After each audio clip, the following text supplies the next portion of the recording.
اللہ تعالیٰ وہ ہے جو سارے آسمانوں اور زمین کو پیدا کرنے والا ہے۔ بے شک تمام تعریفیں اسی کے لیے ہیں۔ اللہ تعالیٰ کے لیے کوئی کام مشکل نہیں، بس اس کا کن ایک چھوٹے سے الفاظ سے سب کچھ ہو جاتا ہے۔ اللہ تعالیٰ کے وہاں فرشتے ہیں جو اس کی صبح و شام تسبیح کرتے ہیں، اس کے آگے سر تسلیم خم کر دیتے ہیں، اس کے ہر حکم کو بجا لاتے ہیں۔ اب ہم یہاں سے شروع کر رہے ہیں آدم علیہ السلام کی تخلیق کا واقعہ۔ اللہ تعالیٰ کی 3 مخلوقات۔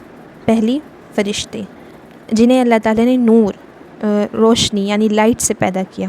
دوسری جنات، جنہیں اللہ تعالیٰ نے آگ سے پیدا کیا۔ اور تیسری انسان، جنہیں اللہ تعالیٰ نے مٹی سے پیدا کیا۔ آدم کی تخلیق کا واقعہ ہمیں سورۃ البقرہ میں کچھ اس طرح ملتا ہے۔ آیت نمبر 30، وَإِذْ قَالَ رَبُّكَ لِلْمَلَائِكَةِ إِنِّي جَاعِلٌ فِي الْأَرْضِ خلیفہ، اور جب تمہارے رب نے فرشتوں سے کہا کہ میں زمین میں ایک خلیفہ بنانے والا ہوں۔ خلیفہ کے معنی اور مقاصد۔ اللہ تعالیٰ کے اس احسان کو دیکھو کہ اللہ نے آدم علیہ السلام کو پیدا کرنے سے پہلے فرشتوں میں ان کا ذکر کیا، جس کا بیان اس آیت میں ہے۔ فرماتے ہیں، اے نبی تم یاد کرو اور اپنی امت کو یہ خبر پہنچاؤ۔ خلیفہ سے مراد یہ ہے کہ ان کے بعد کے جانشین ہوں گے، ایک بعد اور ایک دور کے بعد۔ دوسرے دور میں یوں ہی کروڑوں تک یہ سلسلہ جاری رہے گا، یعنی تمہیں اس نے زمین میں خلیفہ بنایا۔ اور ایک جگہ فرمایا ہے کہ اگر ہم چاہتے تو فرشتوں کو زمین میں تمہارا خلیفہ بنا دیتے۔ آدم کو مٹی سے وجود بخشنے کی 1-2 جگہ مثالیں ملتی ہیں، جیسے کہ وَلَقَدْ خَلَقْنَا الْإِنسَانَ مِنْ صَلْصَالٍ مِنْ حَمَامٍ مَسْنُونٍ، اور ہم نے انسان کو کھنکھناتے سڑے ہوئے گارے سے پیدا کیا۔ اور جگہ نقشہ ملتا ہے سورہ صاد میں، اِذْ قَالَ رَبُّكَ لِلْمَلَائِكَةِ إِنِّي خَالِقٌ بَشَرًا مِنْ طِينٍ، جب تمہارے پروردگار نے فرشتوں سے کہا کہ میں مٹی سے انسان بنانے والا ہوں۔ اور سورۃ الرحمن میں بھی ہے، مِنْ صَلْصَالٍ كَالْفَخَّارِ، کہ ٹھیکری کی طرح بجنے والی مٹی سے پیدا کیا۔ انسان کا مٹی سے وجود میں آنا اور بھی ریلیجیس اسکرپچرز میں دیکھنے کو ملتا ہے۔ Cultures worldwide such as in ancient Egyptian, Greek, Chinese and indigenous American traditions where creator gods mold the first people from mud or clay. But according to science ہم perspective دیتا ہے evolution کا۔ Humans evolved over millions of years from ape-like ancestors through a slow, continuous process of change rather than appearing as a single sudden creation. مطلب science ہمیں یہ کہتا ہے کہ اچانک سے ایک انسان وجود میں نہیں آیا، یہ ایولیوٹ ہو کر آیا ہے، یعنی پہلے کچھ اور تھا، پھر ایولیوشن تھوڑا تھوڑا آگے بڑھا ہے۔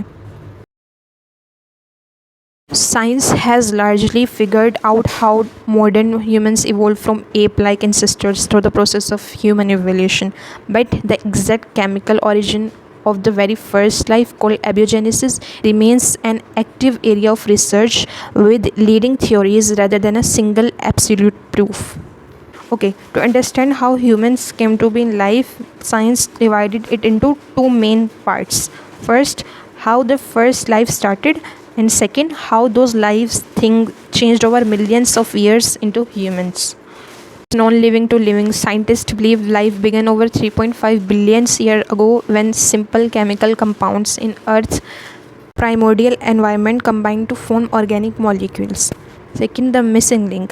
While scientists understood how individual molecules and RNA, DNA components can form the exact steps where non-living chemicals turn into a self-replicating living cell is still being studied. ایک جگہ جہاں سائنس ہمیں ایولیوشن کا کانسیپٹ دیتا ہے، وہی science ہمیں دوسری جگہ یہ بتاتا ہے کہ جو بھی انسان کے اندر ایلیمنٹس ہیں، کچھ ایلیمنٹس ایسے ہیں جو انسان کے اندر ہیں اور وہ مٹی کے اندر بھی پائے جاتے ہیں۔ Chemical composition.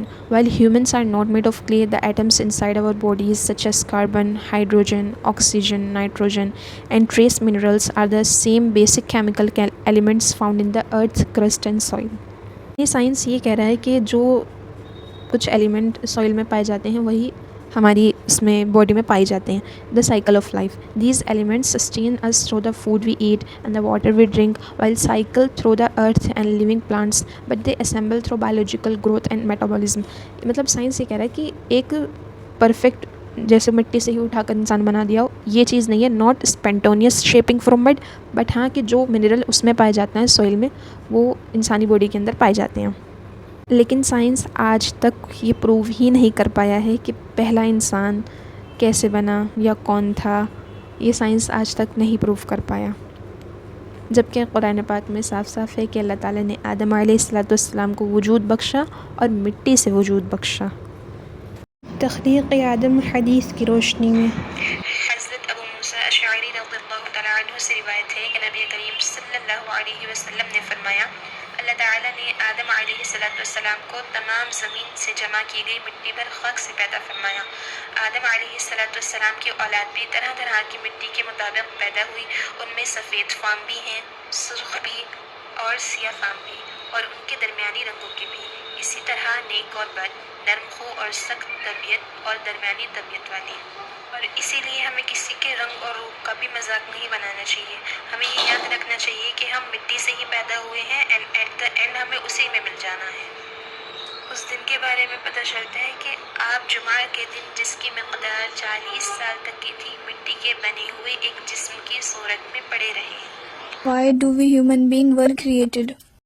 اللہ قرآن میں فرماتا ہے، وہ جس نے پیدا کیا موت اور زندگی کو تاکہ وہ تمہیں آزمائے کہ تم میں سے کون بہترین اعمال کرتا ہے، اور اللہ ہی ہر چیز پر قدرت والا اور بخشنے والا ہے. اس آیت میں اللہ تعالیٰ فرماتے ہیں کہ زندگی اور موت کا مقصد امتحان ہے. اللہ یہ نہیں دیکھتا کہ کس نے سب سے زیادہ اعمال کیے، بلکہ یہ دیکھتا ہے کہ کس نے سب سے بہترین اخلاص اور سنت کے مطابق عمل کیا. اور اگر بندہ غلطی کے بعد توبہ کرے تو اللہ بہت معاف کرنے والا ہے. ایک اور جگہ قرآن پاک میں ہے، میں نے جن اور انسان کو صرف اپنی عبادت کے لیے پیدا کیا. عبادت صرف نماز کا نام نہیں، ہر وہ کام جو اللہ کی رضا کے لیے کیا جائے عبادت ہے. سچ بولنا، ماں باپ کی خدمت، حق ادا کرنا، ظلم سے بچنا، انصاف کرنا.